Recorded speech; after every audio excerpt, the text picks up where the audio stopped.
ಮಕರ ಸಂಕ್ರಾಂತಿಯ ದಿನದಂದು ನೀವು ಯಾವುದೇ ದೇವರನ್ನು ಪೂಜಿಸದೇ ಇದ್ದರೂ ಶಿವನನ್ನು ಪೂಜಿಸುವುದು ತುಂಬಾ ಮಂಗಳಕರ. ಈ ದಿನ ಎರಡೆರಡು ಯೋಗಗಳು ಈ ದಿನದೊಂದಿಗೆ ಹೊಂದಿಕೆಯಾಗುವುದರಿಂದ ಈ ಶುಭ ದಿನದಂದು ಪವಿತ್ರ ನದಿಗಳಲ್ಲಿ ಸ್ನಾನ ಮಾಡುವುದು ಕೆಲವೊಂದು ದೋಷಗಳನ್ನು ದೂರ ಇಡುತ್ತದೆ.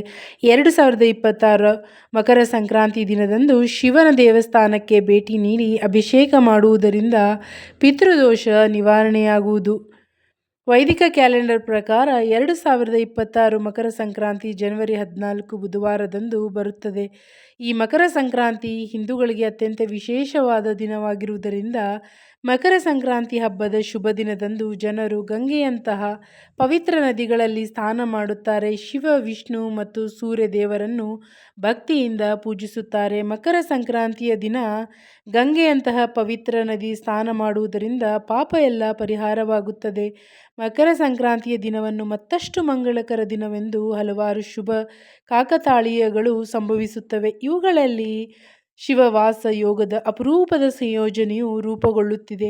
ಈ ಶುಭ ಸಮಯದಲ್ಲಿ ಶಿವನನ್ನು ಪೂಜಿಸುವುದು ಮತ್ತು ಅಭಿಷೇಕ ಮಾಡುವುದು ಪೂರ್ವಜರ ಶಾಪಗಳಿಂದ ಮುಕ್ತಿ ನೀಡುತ್ತದೆ. ಶಿವನಿಗೆ ಈ ದಿನ ಮಾಡುವ ಅಭಿಷೇಕದ ಬಗ್ಗೆ ತಿಳಿದುಕೊಳ್ಳೋಣ.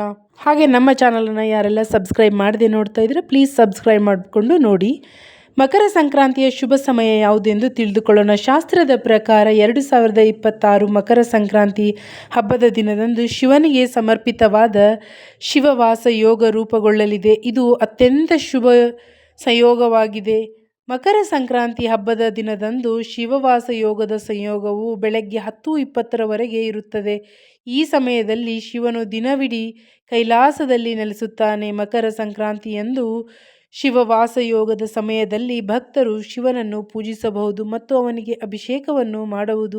ಹೆಚ್ಚುವರಿಯಾಗಿ ಮಕರ ಸಂಕ್ರಾಂತಿಯಂದು ಶಿವವಾಸ ಯೋಗದೊಂದಿಗೆ ಸುಕ್ರಮ ಯೋಗದ ಶುಭ ಯೋಗವಿದೆ. ಸುಕ್ರಮ ಯೋಗವು ಸಂಜೆ 5:27 ಇರುತ್ತದೆ. ಈ ದಿನ ಮಕರ ಸಂಕ್ರಾಂತಿ ಎರಡೆರಡು ಯೋಗಗಳ ಸಂಯೋಜನೆಯನ್ನು ಹೊಂದಿರುತ್ತದೆ.